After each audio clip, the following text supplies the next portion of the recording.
జిల్లాలో P4 సమగ్ర survey ప్రక్రియను పారదర్శక రీతిలో నిర్వహించేందుకు అందరూ సహకరించాలని జిల్లా కలెక్టర్ షాన్మోహన్ సరిలి ప్రజలకు విజ్ఞప్తి చేశారు. కలెక్టరేట్లో నిర్వహించిన మీడియా సమావేశంలో జిల్లాలో శనివారం నుండి నిర్వహించనున్న P4 సర్వే, సాగునీటి ఎద్దడి నుండి రబీ పంటలను కాపాడడం, ల్యాండ్ కన్వెన్షన్, మ్యూటేషన్ల ప్రక్రియలో దళారులను అరికట్టడం, లారీ రవాణా రంగంలో స్వేచ్ఛాయుత వాతావరణం, కాకినాడ ఎన్టీఆర్ బీచ్ ఫ్రంట్ లో పరిశుభ్రమైన ఆహ్లాదకర వాతావరణం నెలకొల్పడం తదితర అంశాలలో చేపట్టనున్న చర్యలను వివరించారు. ఈ సందర్భంగా కలెక్టర్ మాట్లాడుతూ, పేదరికం లేని స్వర్ణాంధ్రప్రదేశ్ సాధనే లక్ష్యంగా రాష్ట్ర ప్రభుత్వం public, private, people participation P4 విధానం చేపట్టిందని, ఇందుకు ప్రభుత్వం వద్ద ఇప్పటికే ఉన్న సమాచారాన్ని మరింత సమగ్రపరిచేందుకు P4 సర్వేను నిర్వహిస్తోందన్నారు. నిరుపేద కుటుంబాలను పేదరికం నుండి బయటకు తెచ్చేందుకు ఏ విధమైన శిక్షణ, ఉపాధి కార్యక్రమాలు అవసరం, ఏ విధమైన ఆలంబనలు చేపట్టాలనే అంశాలపైనే P4 సర్వే సమాచార సేకరణ ఉంటుందని, సర్వే గురించి ఎటువంటి అపోహలకు గురికాకుండా వాస్తవమైన సమగ్ర సమాచారాన్ని సర్వేలో అందించి సహకరించాలని విజ్ఞప్తి చేశారు. జిల్లాలో భూముల మ్యూటేషన్లు, ల్యాండ్ కన్వర్షన్ వంటి సేవల కొరకు ప్రజలు బ్రోకర్లు, మీడియేటర్లను ఆశ్రయించి డబ్బులు పోగొట్టుకుంటున్నట్లు తన దృష్టికి వచ్చిందని, ఈ సేవల కొరకు అందిన దరఖాస్తులపై 21 రోజుల్లో ఆటోమేటిక్గా ఆమోదం పొందుతాయని, బ్రోకర్లను ఆశ్రయించి వృధాగా డబ్బులు నష్టపోవద్దని కోరారు.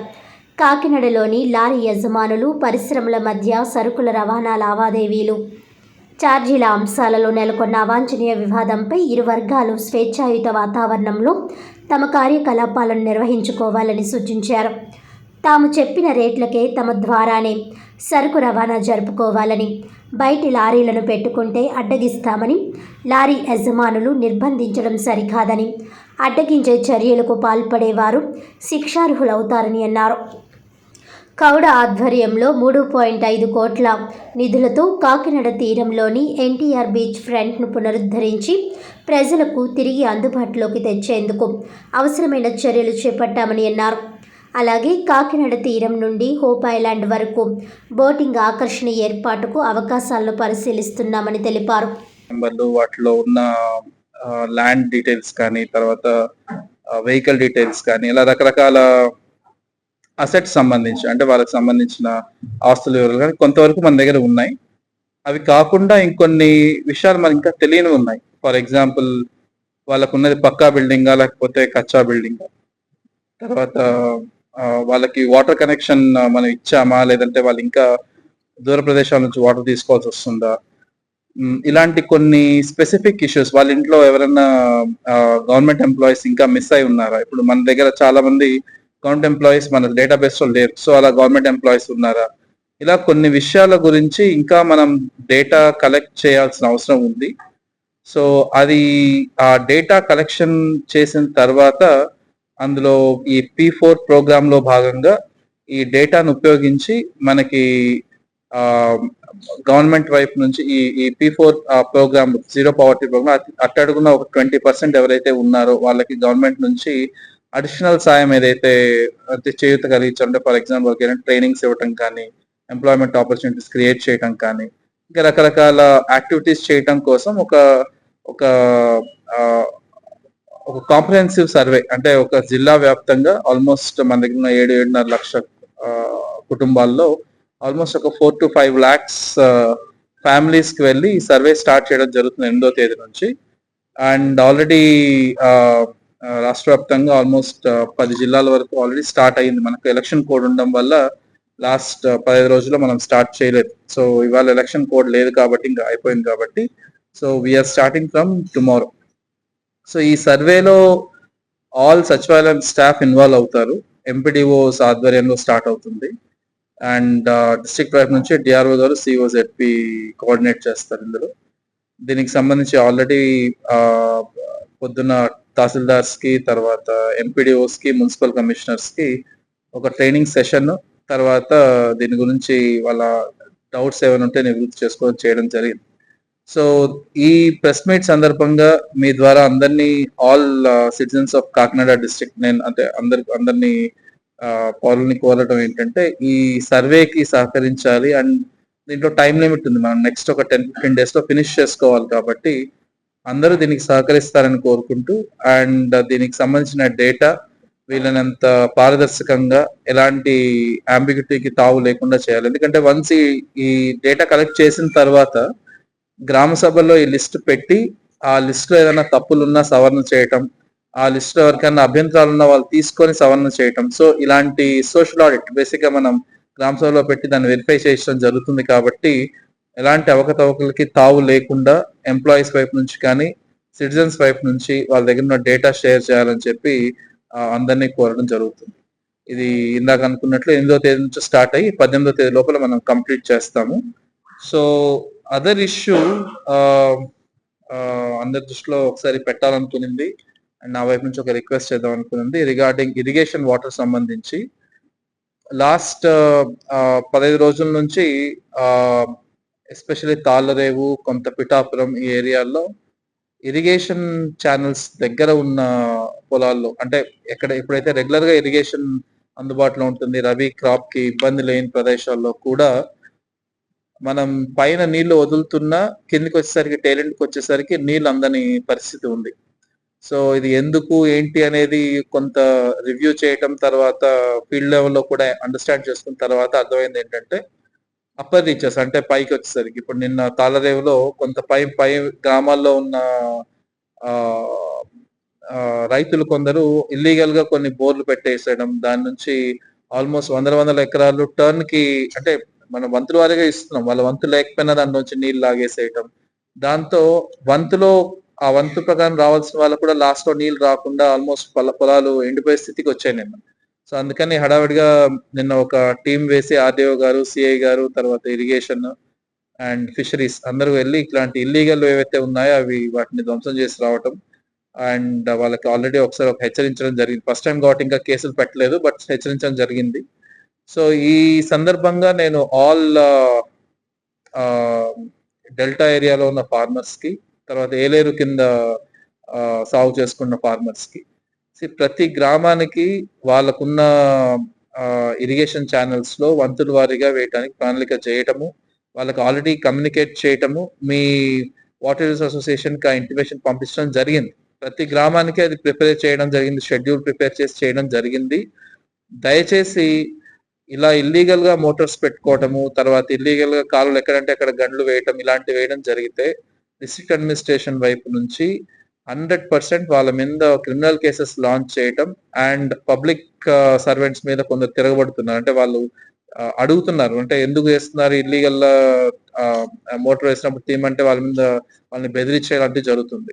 నిర్దాక్షిణ్యంగా అబ్స్ట్రక్షన్ ఆఫ్ పబ్లిక్ సర్వెంట్స్ వీలైనంత కఠినమైన శిక్ష చెట్లు ఆ సెక్షన్లు పెట్టి లోపలేయడం జరుగుతుంది. దయచేసి this a request for all farmers, అంటే రైతులందరికీ నా వైపు నుంచి దిస్ రిక్వెస్ట్ ఏంటంటే ప్లీజ్ కోఆపరేట్ అండ్ మనం ఇంకొక 25 రోజులు ఈ ఇష్యూ ఉంటుంది.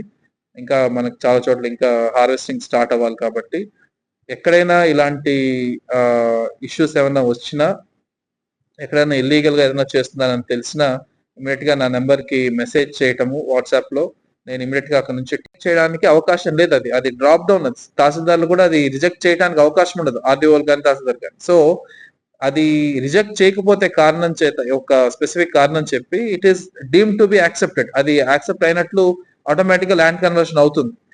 సో తొందర పడొద్దు దయచేసి. మధ్యలో ఉన్న బ్రోకర్స్, తర్వాత ఈ సో కాల్డ్ ఈ మీడియేటర్స్ ద్వారా అనవసరంగా తహసీల్దార్ని తర్వాత ఆర్డీఓలని అప్రోచ్ అవటం, ఈ డబ్బులు ట్రాన్సాక్షన్స్ చేయడం జరుగుతుంది. దయచేసి ప్లీజ్ వెయిట్, అది ప్రొసీజర్ ప్రకారం ఎస్ఎల్ఏ పీరియడ్ లో అవుతుంది. మీరు దయచేసి ఎలాంటి మనీ ఇవ్వటం కానీ ఇవన్నీ చేయాల్సిన అవసరం లేదు. ఏదైనా ఎక్కడైనా అలాంటి ఇష్యూ వస్తే అగైన్ ఇందాక నేను చెప్పిన నెంబర్ కి please message, I will handle it my self. So already all tahsildars కూడా చెప్పడం జరిగింది ఇది, అండ్ ఆర్డీఓస్ కి ఇన్ఫార్మ్ చేయడం జరిగింది. So please be attentive and please do not encourage, ఈ మధ్యలో ఉన్న ఈ మీడియేటర్స్ ని ఎంకరేజ్ చేయొద్దు. Then fourth issue regarding Kakinada lorry union association సంబంధించి లాస్ట్ 1 month బ్యాక్ మీ దృష్టికి అందరికీ నేను ఆల్రెడీ ఒకసారి మాట్లాడడం జరిగింది. సో నా వైపు నుంచి నేను మళ్ళీ రియాక్టరేట్ చేయటం అండ్ ఆల్ ఇండస్ట్రీస్ కి, తర్వాత లారీ ఓనర్స్ కి తర్వాత రెగ్యులర్ గా లారీస్ హైర్ చేసుకున్న వారికి ఈ సందర్భంగా నేను చెప్పదలుచుకుంది ఏంటంటే, కాకినాడలో ఆల్మోస్ట్ ఒక 60-62 ఏళ్ల ఓల్డ్ లారీ అసోసియేషన్ అన్నమాట కరెక్ట్. అండ్ ఆ అసోసియేషన్ లో గ్రూప్స్ ఉన్నాయి. అది ఐ మీన్ ఎలక్షన్స్ జరుపుకొని వాళ్ళకి ప్రెసిడెంట్, తర్వాత వర్కింగ్ కమిటీ ఒకటి సెలెక్ట్ చేసుకుంటున్నారు. బట్ ఇక్కడ కాకినాడ విషయానికి వచ్చేసరికి ఒక స్పెసిఫిక్ ఇష్యూ మన దృష్టికి ఏమొచ్చిందంటే, ఏదైనా కంపెనీ వాళ్ళకి సంబంధించిన సరుకులు కానీ, ఏదైనా కంపెనీ వాళ్ళకి సంబంధించిన ఆయిల్ కానీ, ఇలాంటి గూడ్స్ కానీ కాకినాడ నుంచి బయటికి పంపించేటప్పుడు కానీ, కాకినాడకి తెచ్చుకునేటప్పుడు కానీ, ఎక్సెప్ట్ లారీ ఓనర్స్ అసోసియేషన్ సంబంధించి అలాట్ చేయబడిన లారీలు కాకుండా ఇంకా ఏ లారీలు ఆర్ ఇంకా ఎలాంటి ప్రైవేట్ లారీలు ఎంగేజ్ చేసుకోకూడదు. చేసుకున్నా కూడా వాళ్ళని కాకినాడకి రానియకుండా వచ్చిన వాళ్ళ మీద దాడి చేయటం, తర్వాత లారీ యూనియన్ నుంచి వచ్చిన వెహికల్స్ కొంచెం హయ్యర్ రేట్స్ ఇవ్వటం, ఇలాంటి కంప్లైంట్స్ వచ్చాయి. మన లాస్ట్ 1 month లో మన దృష్టికి రావటం. ఆ తర్వాత క్లియర్ గా అసోసియేషన్ వాళ్ళకి, ఇండస్ట్రీస్ కి పలు దఫాల్లో మనం ఒక మీటింగ్, కోఆర్డినేషన్ మీటింగ్ పెట్టడం జరిగింది. అండ్ అదంతా అయిన తర్వాత ఫైనల్ గా ఒక ఇండస్ట్రీకి తర్వాత అసోసియేషన్ మధ్య వాళ్ళకి ఎక్కడైతే రేట్ మరీ ఇండస్ట్రీకి అసోసియేషన్ పెట్టిన రేట్లు మరీ ఎక్కువ ఉన్నాయి, వాళ్ళ వెహికల్స్ వాడంటే ఇబ్బందిగా ఉన్న చోట రేట్లు తగ్గించడం జరిగింది. అండ్ ఎక్కడెక్కడైతే ఇండస్ట్రీస్ కి ఆర్ port Kakinada Atchutapuram railway gate సమీపంలో గల శ్రీ సాయి శ్రీనివాస్ మిల్క్ షాప్ పై ఆహార భద్రతా అధికారులు దాడులు నిర్వహించి పాలు, పెరుగు నిల్వ ఉంచడానికి spray, dry milk powder, benzoic acid వినియోగిస్తున్నట్లు గుర్తించి షాప్ యజమానిపై కేసు నమోదు చేశారు. అచ్యుతాపురం రైల్వే గేట్ సమీపంలో వినాయక ఆలయం వద్ద ఉన్న శ్రీ సాయి శ్రీనివాస్ మిల్క్ షాప్లో ఆహార భద్రతా అధికారులు తనిఖీలు నిర్వహించారు. ఫుడ్ సేఫ్టీ అధికారి శ్రీనివాస్, అసిస్టెంట్ ఫుడ్ సేఫ్టీ అధికారి సుబ్బారావు తమ సిబ్బందితో తనిఖీలు నిర్వహించి పాలు, పెరుగు నిల్వ ఉంచడానికి వినియోగిస్తున్న కెమికల్స్ స్వాధీనం చేసుకున్నారు. ఇటువంటి చర్యలకు పాల్పడే వారిపై చట్టపరమైన కఠిన చర్యలు తీసుకుంటామని హెచ్చరించారు.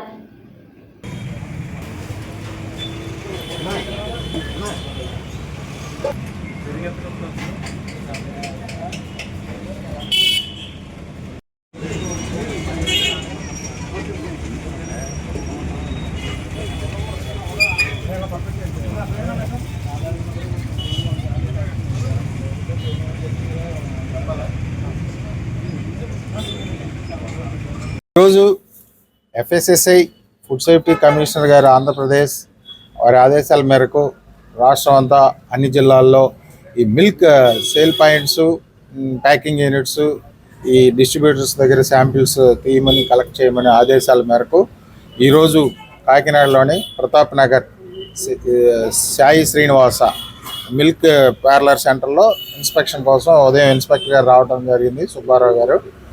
అక్కడ ఈ benzoic acid 22.5% benzoic acid 5 litres can ఒకటి కనుక్కోవటం జరిగింది. దాన్ని ఎందుకు ఉపయోగిస్తున్నారంటే, లేటుగా వచ్చే పాలల్లో ఒక 20 ml పర్ క్యాన్కి 40 లీటర్స్ ఉంటే ఒక 20 ml బెంజోయిక్ యాసిడ్ నిల్వ ఉండటం కోసం కలుపుతూ ఉన్నారు. ఇది చాలా డేంజరస్. ఇది పాలల్లో ఎటువంటి ప్రిజర్వేటివ్ కలపకూడదు, కలిపిన తర్వాత కన్జ్యూమ్ పర్పస్ ఉపయోగించకూడదు. అందువల్ల అవి శాంపిల్ లిఫ్ట్ చేసేసి ల్యాబొరేటరీకి పంపిస్తాం. అట్లానే బయట ఆర్పి పట్నం నుంచి కూడా ఆటోల్లో మిల్క్ రావడం జరిగింది. ఆ ఆటోలో కూడా ఆర్పి పట్నం నుంచి వచ్చిన పాల క్యాన్ల నుంచి శాంపిల్ లిఫ్ట్ చేయడం జరుగుతుంది. అట్లానే స్ప్రే డ్రైడ్ మిల్క్ పౌడర్ అని చెప్పేసి ఆ పౌడర్ని పెరుగు గట్టిగా ఉండటం కోసం ఇతను ఉపయోగిస్తున్నాడు. అందువల్ల పెరుగు కూడా శాంపిల్ తీస్తున్నాం. ఇప్పుడు 2 పాల శాంపిల్స్ ఆర్పి పట్నం నుంచి వచ్చిన క్యాన్ ఆటోలో పెట్టి, ఒకటి ఇక్కడ పెరుగు, ఇంకో పాలు శాంపిల్ చేస్తున్నాం. ఇందు మూలంగా తెలియపరిచేది ఏంటంటే, పాలు అమ్మేవారికి కానీ, ఈ ప్యాకింగ్ యూనిట్స్ కానీ, ఇలాంటి వాళ్ళందరికీ చెప్పేది ఏంటంటే, ఏ విధమైన ప్రిజర్వేటివ్ పాలల్లో వాడరాదు. వాడిన పక్షంలో వాళ్ళంతా శిక్షార్హులే. అలాంటి దొరికితే మాత్రం కలెక్టర్ గారికి, ఎస్పీ గారికి చెప్పి జిల్లా దీనికి కూడా చేసే అవకాశం ఉంటుంది. ఫస్ట్ క్రిమినల్ కేసు బుక్ చేస్తాం, ఆ తర్వాత అదే పనిగా చేస్తే మాత్రం జిల్లా నుంచి కూడా ఇచ్చేసే కార్యక్రమాన్ని గురించి గౌరవ కలెక్టర్ గారికి చెప్పి పరిశీలించడం జరుగుతుందని తెలియపరుస్తున్నాం మీ ద్వారా పాల వెండర్స్ అందరికీ. సార్, గతంలో ఈ షాప్ కొంచెం ముందునే ఒక షాప్ మీరు సీజ్ చేశారు, మళ్ళీ పక్కనే జరిగిన ఇట్లాంటి చర్యలు మళ్ళీ జరుగుతూనే ఉన్నాయి. దానిపైన మీరు ఏం చేస్తారు? ఇప్పుడు శిక్షలు కఠినంగా ఉన్నాయి, కోర్టుకు పెడుతున్నాం, అతనికి పెనాల్టీ శిక్షలు పడ్డాయి, మాడిఫై చేసుకున్నాడు. మరలా రెండోసారి దొరికితే అతను ఆ వ్యాపారం చేయకుండాను జిల్లా నుంచి బయటికి వెళ్ళే కార్యక్రమాలు కూడా చేస్తామని చెప్తున్నాం. ఓకే. వార్తలను ముఖ్యాంశాలు మరోసారి.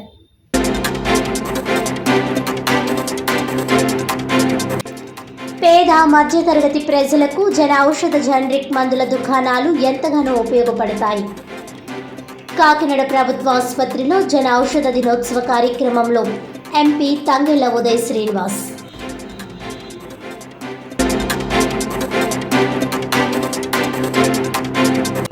జిల్లాలో P4 సమగ్ర సర్వేను పారదర్శక రీతిలో నిర్వహించేందుకు ప్రజలందరూ సహకరించాలి.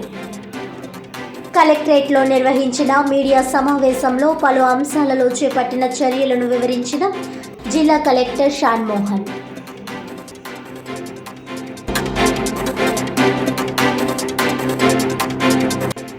అంతర్జాతీయ మహిళా దినోత్సవాన్ని పురస్కరించుకుని కాకినాడలో 2K రన్ను ప్రారంభించిన జిల్లా ఎస్పీ జి బిందు మాధవ్. భారీ సంఖ్యలో పాల్గొన్న ICDS సిబ్బంది, శ్యామ్ ఇన్స్టిట్యూట్ విద్యార్థినులు, పట్టణ మహిళలు.